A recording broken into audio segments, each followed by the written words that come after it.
नमस्कार दोस्तों। आप सब कैसे हैं? आई होप आप सब अच्छे होंगे। आप लोगों की पढ़ाई बहुत ही अच्छी चल रही होगी। दोस्तों कल radio operator, assistant radio operator, head operator and workshop की आंसर की अपलोड हो चुकी है। आप सबने अपनी चेक भी कर ली होगी और आपको अपने नंबर भी पता चल चुके होंगे। हालांकि कुछ लोगों ने कट ऑफ भी आपको यूट्यूब पर बता दिया होगा, जिससे कुछ लोग परेशान होंगे और कुछ लोग उससे सहमत होंगे। कुछ ऐसे लोगों ने भी कट ऑफ बताया है जिन्होंने ना तो एग्जाम दिया है, ना एग्जाम की आंसर की देखी है, ना उन्हें पैटर्न पता है, ना एग्जाम का लेवल पता है किस तरीके का एग्जाम आया था, और कट ऑफ आपको बता दिए हैं, जिससे काफी बच्चे परेशान भी हैं और काफी लोग मुझे मैसेज भी कर रहे हैं कि भैया आप भी बताओ एक बार। तो देखो दोस्त, मैंने एग्जाम भी दिया है और दूसरी बात, मैंने पेपर की पैटर्न को भी देखा है, पेपर के लेवल को भी देखा है। जो लोग हवाबाजी कर रहे हैं कि पेपर बहुत ईजी था, बहुत ईजी था, उनके आंसर की में नंबर भी डाउन हुए हैं। ठीक है, बच्चे जब एग्जाम सेंटर से बाहर निकल रहे थे कह रहे थे कि भैया हिंदी में 40 में से मेरे 40 सही होंगे। उन लोगों की अब हवा निकल गई होगी जब आंसर की आ गई है। ये देखो सच्चाई है, मैं कभी भी झूठ नहीं बोलता, आप सभी को पता है। जो भी बताता हूँ 100% रियल एवं ऑथेंटिक होता है। ठीक है। हालांकि इस रेडियो ऑपरेटर के एग्जाम से पहले मैंने एक वीडियो बनाया था, उसमें यह भी बताया था कि इसका एग्जाम कब होगा। बच्चों ने नहीं मेरी बात मानी, हालांकि एग्जाम भी एग्जैक्ट डेट को ही हो गया। ठीक है, तो वो आपकी इच्छा है, आप क्या मानते हो। लेकिन कुछ लोग जो यूट्यूब पर आपको बेवकूफ़ बना रहे हैं, प्लीज़ मैं उनसे भी कहूंगा कि आप बेवकूफ़ बच्चों को मत बनाइए। ना तो आपने एग्जाम दिया, आपने एग्जाम पैटर्न भी नहीं देखा, आप वीडियो बना रहे हो। सोशल मीडिया का गलत उपयोग करना ये सबसे बड़ा अपराध होता है।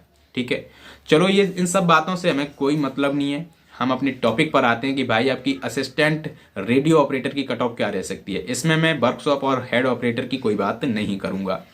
ठीक है, अब बात आती है असिस्टेंट रेडियो ऑपरेटर के पेपर के लेवल की, क्योंकि लेवल जो होता है ना पेपर का, और नंबर ऑफ स्टूडेंट कितने एग्जाम में बैठे हैं, ये कट ऑफ पर सबसे बड़ा प्रभाव पड़ता है। देखो बच्चे जब एग्जाम से बाहर निकल रहे थे तब यही एक ही बात बोल रहे थे कि हिंदी, रीजनिंग, मैथमेटिक्स बहुत ईजी है। मैं कहूंगा दोस्त, जब मैंने हिंदी का पेपर दिया था मुझे तभी लग गया था कि पेपर हिंदी का मॉडरेट है। मॉडरेट क्यों कह सकते हैं? इजी टू मॉडरेट कह सकते हैं। देखो 40 में से 20 क्वेश्चन बिल्कुल इजी थे जो आप सब करके आए होंगे, और वो 20 क्वेश्चन ऐसे हैं जो आपके अंदर ओवर कॉन्फिडेंस में ये कहलवाते हैं कि मेरे 40 में से 40 सही होंगे। इस बात को समझ रहे हो ना। लेकिन अंत के जो टफ 10 क्वेश्चन थे उनको किसने कर पाया, वही आपको कट ऑफ में लेके आएंगे। अब बात आती है कि भाई उसमें लगभग 11 से 12 क्वेश्चन, 12 नहीं एवरेज 10 मान सकते हो, साहित्य के क्वेश्चन आ रहे थे। अब ये साहित्य के क्वेश्चन ऐसे नहीं थे कि बिल्कुल इजी हो, नहीं। ये ऐसे क्वेश्चन थे जो बच्चे ने, कुछ तो क्वेश्चन अलंकार से ऐसे डाले जा रहे थे कि वो हमने खुद नहीं पढ़े थे, और मेरे में ऐसा एक क्वेश्चन भी आया था, उत्प्रेक्षा अलंकार के टाइप पूछे थे। तो इस तरीके के क्वेश्चन आए थे कि आप कह नहीं सकते हो। तो हिंदी का लेवल थोड़ा सा अप था, थोड़ा सा नहीं अप था, ये आप समझ लीजिए। लगभग 25 क्वेश्चन वेरी इजी, और उसके बाद जो क्वेश्चन थे वो टफ लेवल के थे। आप सभी ने मैच भी किए होंगे, जो बच्चा पेपर देने गया उसे पता भी है कि हिंदी कैसी आई थी। हिंदी के बाद दोस्त अगर मैथ की बात करें तो मैथ भी इजी था, मैं कह सकता हूं इजी था। हालांकि मैथ इजी भी था और एक से दो क्वेश्चन टफ भी था। मैथ में अच्छा स्कोर आपका होना ही चाहिए। मैथ सभी में इजी आया। दूसरी बात रीजनिंग की, तो रीजनिंग भी टफ नहीं थी। एक दो क्वेश्चन जो सिमिलियर सेट से थे वो आपको परेशान कर रहे थे, और आंसर की में, हालांकि मेरा भी ये क्वेश्चन सिमिलियर सेट से गलत हो गया। अब देखो हिंदी की बात हो गई, मैथ की हो गई, रीजनिंग हो गई। बात करें जीके की। दोस्त याद रखना जीके उतना आसान नहीं था, क्योंकि फिजिक्स इसमें पूछा जा रहा था, और बच्चों फिजिक्स देखो आसान था, मैं तैयार करके गया था, मेरा फिजिक्स के जितने भी न्यूमेरिकल हैं सारे के सारे सही हैं। तो फिजिक्स के क्वेश्चन जो है मतलब इजी पूछे जा रहे थे। अगर आप करना चाहते थे तो बहुत आसानी से इसमें स्कोर इंप्रूव कर सकते थे। लेकिन जो बच्चा फिजिक्स से डर रहा था, जिसने स्कोर नहीं कर पाया है फिजिक्स में, तो उसके लिए तो जीएस कठिन हो गई। तो जीएस हालांकि इजी थी बट कठिन इसलिए थी क्योंकि इसमें फिजिक्स थी। ये सारी बातें जब हो गई हैं, इसके बाद मैं आपको बताऊं कि इसमें एक क्राइटेरिया और था, वो था आपका 50%। ईच अदर मतलब ईच सब्जेक्ट सभी में आपका 50% नंबर सही होने चाहिए। अब 50% के क्राइटेरिया से बहुत सारे स्टूडेंट जो है फेल होंगे। लगभग 3 लाख स्टूडेंट एवरेज में मान सकता हूं कि लगभग 3 लाख स्टूडेंट ने असिस्टेंट रेडियो ऑपरेटर का पेपर दिया है। ठीक है, मैं कट ऑफ पर भी बात करूंगा, बेसिकली कट ऑफ ही बताऊंगा। ये सारे मुद्दे जुड़े हुए हैं आपकी कट ऑफ से रिलेटेड, क्योंकि जो आपके मन में वहम लोगों ने पैदा कर दिया है, बच्चों के अच्छे स्कोर होने के बावजूद ही कमेंट करें भैया तैयारी करें फिजिकल की नहीं करें, तो वो मैं वहम आपका बिल्कुल दूर करने वाला हूं। ठीक है। तो देखो, ना तो पेपर इजी कह सकते हो बहुत ज्यादा, ना बहुत ज्यादा टफ कह सकते हो। पेपर का लेवल बिल्कुल सही था, क्योंकि आपकी ये नौकरी भी अच्छी होती है, ठीक है, और उसके हिसाब से पेपर भी आपका ठीक था। आप हिंदी इजी मत कहना, मैं फिर कह रहा हूं। अच्छा, जिसने भी पेपर दिया उसको पता है हिंदी इजी आई थी या मॉडरेट आई थी, ठीक है। सारी बातों पर हम बात करेंगे, अपना स्कोर भी बताएंगे।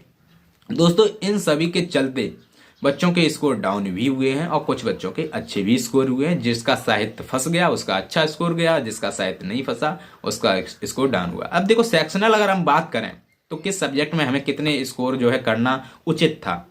देखो, हिंदी में आप 30 क्वेश्चन कर सकते थे और करने लायक थे, और एवरेज बच्चों के 30 ही सही हो रहे हैं। लेकिन मैं अपनी बात करूं तो मेरे 28 क्वेश्चन सही हो रहे हैं। अब ये कंपेयर मत कर देना भैया, आप अपने से कंपेयर करके बता दे रहे हो। दोस्त, मेहनत मैंने भी बहुत की थी, और जब मुझे पेपर का अप लेवल लगा तो आप सब क्या, आप सब भी पढ़ने ही वाले हो, समझ रहे हो। तो मेरे 28 क्वेश्चन सही हैं हिंदी में। जो साहित्य के क्वेश्चन मेरे नहीं फंसे थे, हालांकि तुक्का तो लगा के आए थे, नेगेटिव मार्किंग थी नहीं। बच्चे इसमें ये भी कह रहे हैं नेगेटिव मार्किंग नहीं थी। भाई 50% का क्राइटेरिया कहाँ जाएगा आपका, वो भी तो एक चैलेंज है आपके सामने, और जीएस के लिए सबसे बड़ा चैलेंज है। जीएस में ही बच्चे फेल हुए हैं, ठीक है। इसके बाद हिंदी के बाद अगर हम बात करें रीजनिंग की, तो रीजनिंग में देखो ज्यादा वेटेज था, मैथ से ज्यादा इसका वेटेज था। तो रीजनिंग के क्वेश्चन दोनों के मिला के मेरे लगभग 64 क्वेश्चन सही हो रहे हैं, ठीक है। लगभग 80 क्वेश्चन पूछे गए थे, दोनों को मिला के मैथ और रीजनिंग के मेरे 64 सही हो रहे हैं। बेसिकली अगर हम इसमें बात करें कि मैं सेक्शनल तो पास हूं चारों सब्जेक्ट में, आप लोग भी बहुत सारे पास होंगे, लेकिन जीएस में जिसने भी नहीं कर पाया होगा वो फेल हो गया होगा, ठीक है, ठीक है। तो अगर मैथ की अगर हम बात करें तो मैथ में आपका लगभग 32 स्कोर होना चाहिए था। 30 से 32 स्कोर अगर आप कर पा रहे हैं तो इसमें बेस्ट आपका है। भाई रीजनिंग की अगर हम आपसे बात करें तो रीजनिंग का भी लगभग 30 से 32 क्वेश्चन, ठीक है। कुछ क्वेश्चन आपके मैथ में रीजनिंग के भी दिखे थे, ठीक है। तो ये ओवरऑल जो आपकी बात हुई है, तो लगभग जो है आपके 118 120 क्वेश्चन एवरेज बच्चों के सही हो रहे हैं, ठीक है। कुछ बहुत सारे इससे कम है, और बहुत सारे सेक्शनल कट ऑफ में फेल हैं, ठीक है। इन सारे चीजों के बाद देखो, एक मन में आपके डाउट और होगा कि भैया हिंदी में आप बता रहे हो 8 से 10 क्वेश्चन साहित्य से पूछे जा रहे थे। हाँ बिल्कुल दोस्त, किसी किसी शिफ्ट में देखने के लिए मिले हैं और किसी किसी शिफ्ट में नहीं देखने के लिए मिले हैं, जिसमें 4 से 5 क्वेश्चन साहित्य के आ रहे थे। उसका आप जो ग्राफ देखोगे, जो हिंदी साहित्य वो उसमें हिंदी में ग्राफ पूछा जा रहा था, वो इतने मॉडरेट लेवल का था, उसकी लैंग्वेज इतनी बड़ी थी कि वहां आपको परेशानी हो सकती थी, और बच्चों को हुई भी है। भाई पेपर को बैलेंस किया जाता है, जहां साहित्य कम है वहां आपका वो ग्राफ थोड़ा टफ पूछा जा रहा था, जहां साहित्य ज्यादा वहां ग्राफ इजी था, ठीक है। तो इस तरीके से पेपर को बैलेंस किया गया था।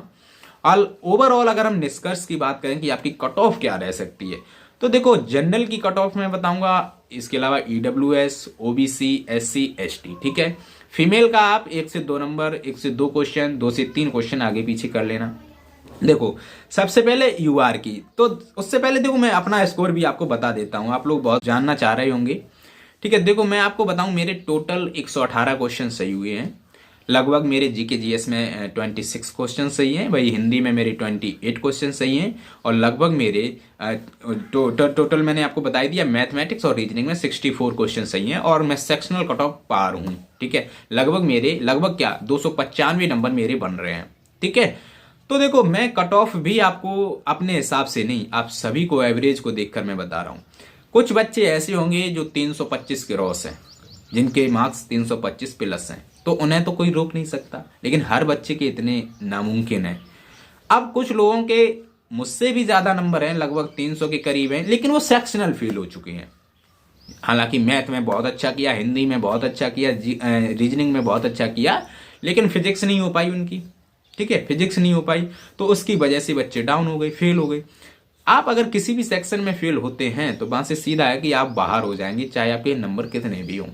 ये सबसे बड़ा आपका इसमें रोल निभाने वाला है कट ऑफ के अंदर, ठीक है। तो देखो ओवरऑल अगर हम बात करें यूआर की कट ऑफ, तो अगर भाई साहब अगर आपके 110 क्वेश्चन बन रहे हैं ना, 110 क्वेश्चन यूआर में, देखो मैं आपको दिलासा तो गलत नहीं दिला सकता, ठीक है। 110 क्वेश्चन यानी आपके 110 क्वेश्चन अगर सही हो रहे हैं, अब 110 में 220 में 55 आप जोड़ लीजिए, अपना 275 नंबर अगर आपके बन रहे हैं, तो लगभग यूआर कैटेगरी में आप आ जाएंगे, यूआर कैटेगरी में फिजिकल के लिए आप आ जाएंगे। ठीक है भाई, लगभग 10 नंबर अपना प्लस करके चलिए फाइनल के लिए। ठीक है, यूआर के बाद भाई अगर ईडब्ल्यूएस और ओबीसी की बात करें तो भाई 270 के करीब आप आ जाएंगे। ठीक है, ईडब्ल्यूएस और ओबीसी दोनों की बात कर रहा हूं क्योंकि इनकी सेम कट ऑफ रहती है लगभग। ठीक है भाई, एससी की भी आप 2 से 3 नंबर कम कर लीजिएगा, लगभग भाई 268 के करीब। ठीक है, और भाई एसटी जो कैंडिडेट हैं भाई 265 के करीब। ये एक आइडियल स्कोर है जो मैक्सिमम बच्चों ने किया है।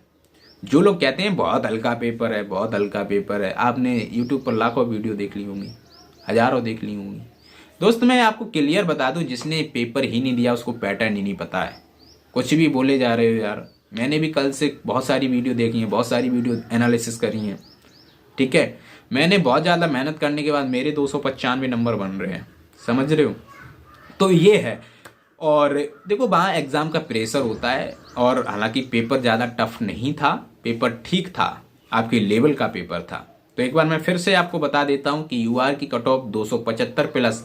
ये कट ऑफ कोई रियल कट ऑफ नहीं है, फिर कह रहा हूं एक्सपेक्टेड है, मेरा जो मानना कहता है। ठीक है, मेरा जो एक्सपीरियंस कहता है। इतने में आपको अपनी तैयारी करनी है, करनी है, करनी है। अपना फिजिकल मजबूत कर लेना बस। ठीक है, दिल्ली पुलिस में भी लोग बहुत एक्सपेक्टेड कट ऑफ बता रहे थे, फिर क्या हुआ, कहाँ चले गए सब, भीड़ कहाँ चली गई, ये बताओ आप। तो कुछ लोग आपको ऐसे कहेंगे कि नहीं आपके 130 क्वेश्चन 140 क्वेश्चन सही होनी चाहिए थे, उनसे कहना कि आप पेपर दे के आओ, हमारे जितने भी ठीक हैं, मैं रनिंग करूंगा बस। ठीक है, अगर आपके 110 यूआर कैटेगरी में बन रहे हैं तो भाई अपनी रनिंग करते रहिए। 160 में से 110 क्वेश्चन सही करना चैलेंज होता है अपने आप में। ठीक है, ऐसा हलवा नहीं होता है, समझ रहे हो ना। तो अपने, और इसके बाद देखो नॉर्मलाइजेशन भी अभी होना है। इसमें नॉर्मलाइजेशन में जो बता रहा हूँ मार्क्स, ये नॉर्मलाइज्ड मार्क्स आपको बता रहा हूँ। ठीक है, तो ये आपका रहने वाला है। ये मैंने सेफ स्कोर आपको बताया है, ये कोई फाइनली कट ऑफ मत मान लेना आप। ठीक है, ये जो कट ऑफ है ये आपके इसके लिए मैंने बताया कि आप अपने अंदर संतुष्ट हो जाएं, ज्यादा परेशान ना हो और अपनी तैयारी में लग जाए फिजिकल की। ठीक है, ऐसा ना हो कि आपके नंबर भी इतने बन रहे थे, कट ऑफ में भी आ जाओ और आप फिजिकल में बाहर हो जाओ दिल्ली पुलिस की तरह। ठीक है, तो ये आपको नहीं करना है, बस इतना मैं आपसे कहना चाहूंगा। ठीक है, मेरी बात अगर आप मानते हो और मुझ पे विश्वास करते हो तो एक बार भाई पे विश्वास करके अपनी तैयारी कर लेना फिजिकल की। अगर नहीं भी होगा, 1-2 नंबर से नहीं भी होगा तो यार नुकसान नहीं होगा, लेकिन अगर हो गया और आपने फिजिकल नहीं तैयार किया तो बहुत बड़ा नुकसान है। ठीक है, तो यही आपको बताना था। आप लोग बहुत ज़्यादा परेशान हो रहे थे, भैया बता दो बता दो। ठीक है, और मेरे जो मार्क्स हैं वो भी मैंने आपको बता देती है, क्योंकि बहुत ज़्यादा स्टूडेंट के मन में इच्छा रहती है कि जो हमें थोड़ा सा हमारी मदद कर रहा था कि उसके कितने मार्क्स हैं। ठीक है, ये मेरे मार्क्स हैं और मैंने अपना पूरा दम लगा दिया था इसमें, उसके बाद मेरे इतने बन रहे हैं। बाकी लोग क्या कहते हैं मैं उनकी बिल्कुल विवेचना नहीं करता। ठीक है, धन्यवाद, नमस्कार।